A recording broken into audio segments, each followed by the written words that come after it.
Político é tudo ladrão. Tenho certeza que você tem essa ideia na cabeça. E não é para menos. Desde o período colonial, a maioria dos governos se envolveu de alguma forma em algum escândalo de corrupção. É impressionante como os tempos mudaram, mas a corrupção continua a mesma.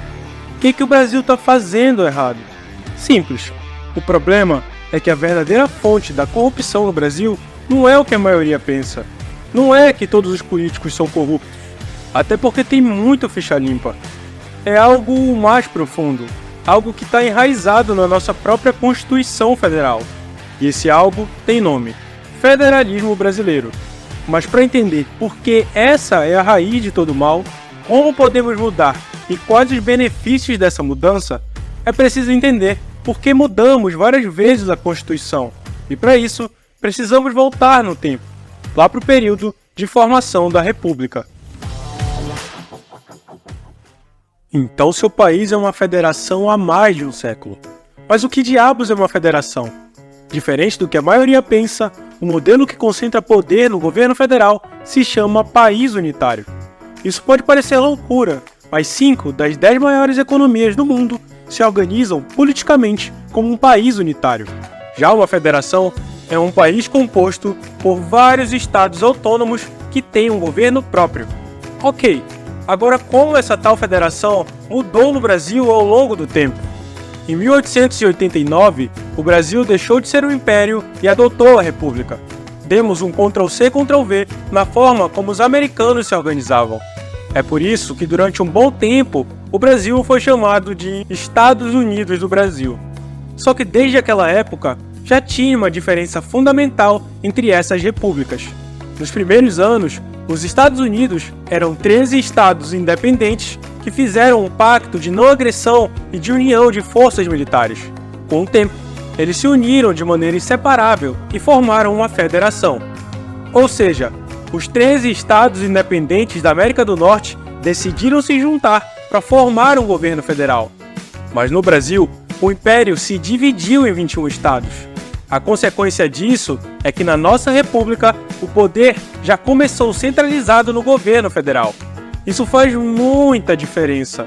Na prática, a negociação para a divisão dos poderes é completamente invertida. E é aí que os problemas começam. O país, conhecido como República das Bananas e por alguns chamado de Brasil, só adotou o federalismo depois que algo comum na nossa história aconteceu. No final do século XIX, um golpe militar derrubou o Império e deu origem à República. Sob a liderança de Deodoro da Fonseca e Floriano Peixoto, 2 presidentes militares que queriam todo o poder nas suas mãos, a situação começou a ficar tensa. Nesse período, boa parte dos gaúchos e dos paulistas estava puta com esses militares centralizadores. Essa atmosfera caótica levou à eleição de Prudente de Moraes, nosso primeiro presidente civil e também o primeiro a ser eleito de forma direta. Ele fez o que pôde para dar uma acalmada nos gaúchos e nos paulistas, dando mais poder para os governos estaduais. Mas isso não durou muito. Um gaúcho baixinho, com tendências fascistas, tirou o poder dos estados para dar mais poder para ele mesmo. Vargas chegou ao ponto de remover governadores dos seus postos e simplesmente botou quem ele quis no lugar. Com o fim da era Vargas, houve uma pequena melhora na divisão de poderes. Mas, nem tanto. Estamos falando de Brasil, né? Só que o que estava ruim conseguiu piorar. O Brasil voltou para a mão dos militares. 20 anos nos quais o governo centralizou tanto o poder que o Brasil só era um federalismo no papel. Depois do regime militar, voltamos à democracia. E aí, Michel Temer, Aécio Neves, Renan Calheiros e toda essa galera muito honesta fez uma nova Constituição, que está aí até hoje. O Brasil ficou tão traumatizado com a centralização extrema dos militares que essa nova Constituição tentou tirar o poder do governo federal para dar mais poder aos governos estaduais e municipais de forma definitiva. Tanto é que cada cidade brasileira tem o mesmo valor constitucional que o país inteiro. Mas o problema é que, como sua sábia avó diz, de boas intenções, o inferno tá cheio. E foi assim que em 1988 criamos as novas regras do jogo no Brasil. A atual Constituição diz logo no seu primeiro artigo que a República Federativa do Brasil é formada pela união indissolúvel dos estados, municípios e do Distrito Federal. E faz sentido. Você mora numa cidade que fica num estado que pertence à República Federativa do Brasil, que chamamos de União. Cada um tem o seu próprio governo, autonomia e responsabilidades. A ideia de dividir as coisas dessa forma é justamente dividir o poder. E para o federalismo funcionar bem, cada nível tem que saber o que vai dar e o que vai receber dos outros, o que cada um tem que fazer e de onde vai arrumar dinheiro para isso. Essas regras do jogo são basicamente o pacto federativo, só que é nesses detalhes que moram os problemas. Se estados e municípios não tiverem recursos para cumprir seus deveres, a autonomia fica só no papel e o poder fica nas mãos do governo federal. E como você acha que as coisas são no Brasil? Mas para entender por que esse é o modelo que favorece a corrupção, vou te contar uma história sobre você. Então você é um cidadão maranhense esforçado, que quer vencer na vida. Só tem um problema: sua terra não te dá nenhuma oportunidade. É por isso que você teve que sair da sua cidade natal, para ir em busca de oportunidades em São Paulo. E depois de muita luta, você conseguiu uma vaga numa das maiores startups de tecnologia do Brasil e da América Latina, o iFood. Só que por mais que não perceba, você e o iFood têm mais em comum do que um simples vínculo trabalhista. Os dois moram em São Paulo e os dois têm que pagar imposto de renda. Tá ok, senhor óbvio, mas e daí? E daí que no Brasil, o imposto de renda é um tributo federal. Na prática, isso significa que cada empresa e trabalhador do Brasil inteiro manda essa parte do seu dinheiro para Brasília. Então, essa grana vai para as mãos de homens muito honestos, que estão no governo federal, como Eduardo Cunha e Aécio Neves. Só que aqui tem um grande porém. São Paulo é o estado que mais arrecada imposto de renda, mas fica com menos de 10% desse valor. Isso porque, como é o governo federal que gerencia a arrecadação desse imposto, são os deputados federais e o presidente que decidem para quem vai esse dinheiro. E esses homens de altíssimo valor sempre têm a brilhante ideia de mandar para os estados que menos arrecadam, como o Maranhão, com a justificativa de que isso é necessário para ajudar o estado a crescer. Só que você não é burro. Você viveu 30 anos da sua vida lá e viu que apesar de toda essa ajuda, a região não mudou nada. É aí que você percebe que você, o iFood e todos os estados mais produtivos do Brasil perdem de 15% a 30% da renda para dar nas mãos de vários estados que nunca crescem. E foi por isso que você saiu do Maranhão em primeiro lugar.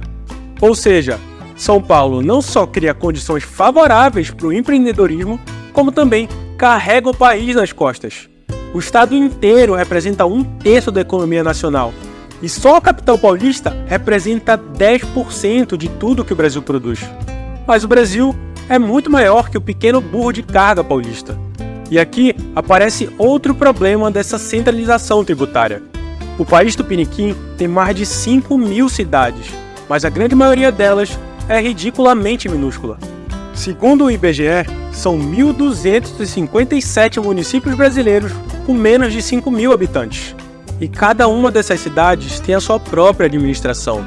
Pelos cálculos do IBGE, mais de 96% dessas cidades dão muito mais gasto do que arrecadam grana. E quem você acha que cobra esse rombo?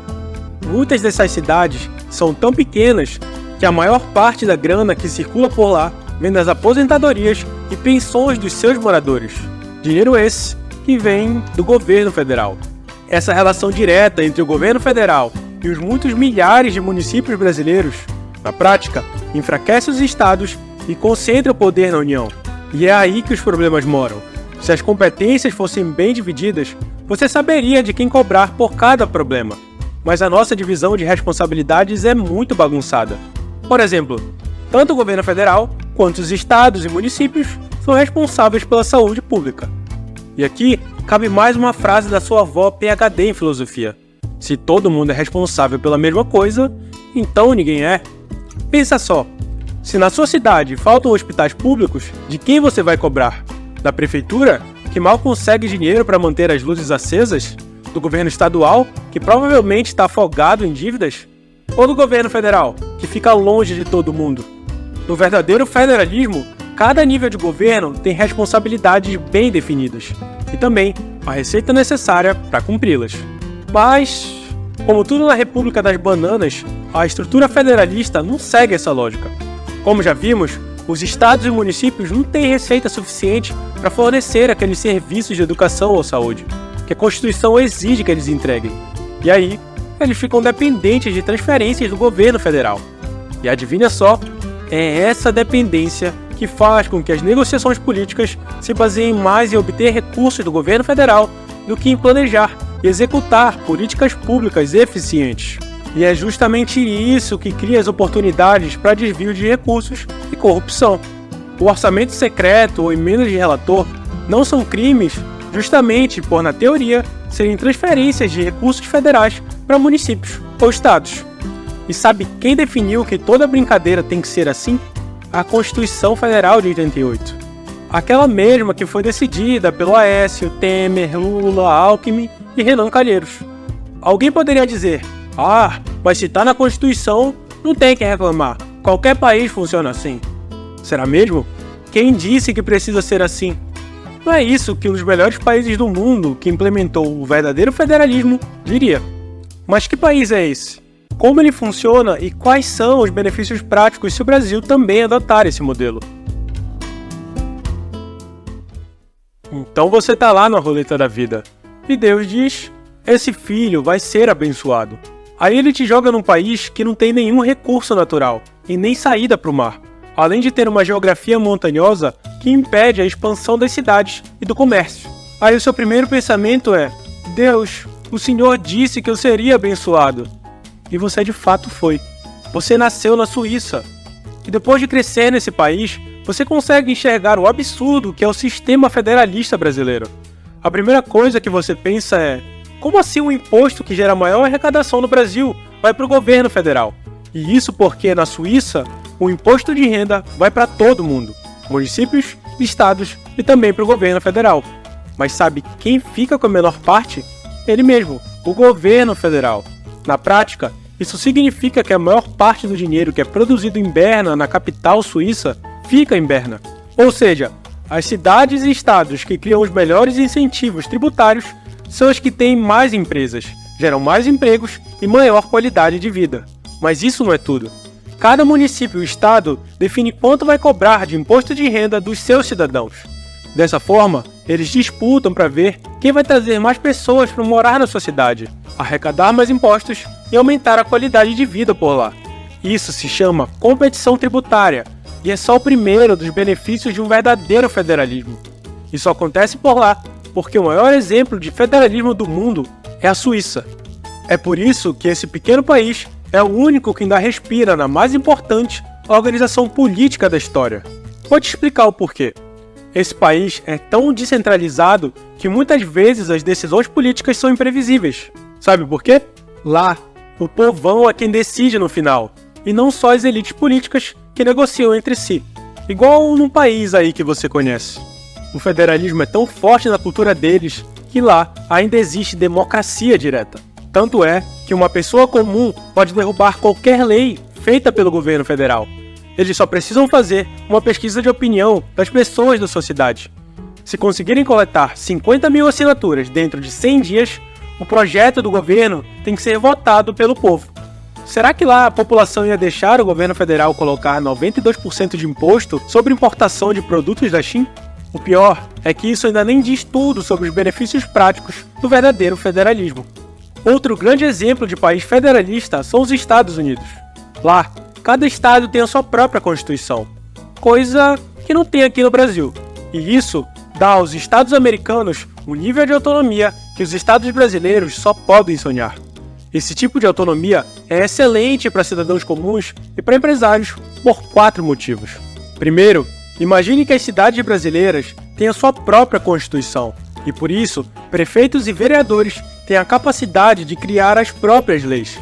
Imagine também que você é um morador da cidade do Rio de Janeiro e seja extremamente conservador.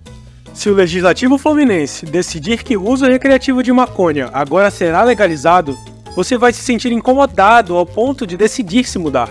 Aí você atravessa a ponte e começa a morar em Niterói, onde acabaram de decidir, mais uma vez, pela proibição do uso recreativo de drogas. Isso se chama competição legislativa. Uma consequência dessa autonomia legislativa é que cidades e estados irão competir através de tributações e incentivos fiscais para levar as melhores empresas de diferentes setores para o seu município, aumentando a qualidade de vida e o nível de renda dos seus moradores. É a chamada competição tributária, que mostramos no exemplo do imposto de renda suíço. A terceira razão é que, além disso tudo, esse nível de descentralização tornaria quase impossível surgir um ditador, já que o poder é pulverizado ao longo dos estados e municípios da nação. Seria necessário que centenas de prefeitos e governadores abrissem mão do seu poder para entregar na mão de um maluco de bigode. Não ia rolar, né? A quarta razão é uma mera consequência dessa grande autonomia legislativa e tributária de um sistema verdadeiramente federalista. A Bahia, um estado que até 2026 terá tido 20 anos de governo do PT, poderia eleger candidatos que adotassem as políticas mais socialistas possíveis, como a elevada tributação de grandes empresas, taxação de grandes fortunas e redistribuição de renda, sem interferência ou ajuda do governo federal.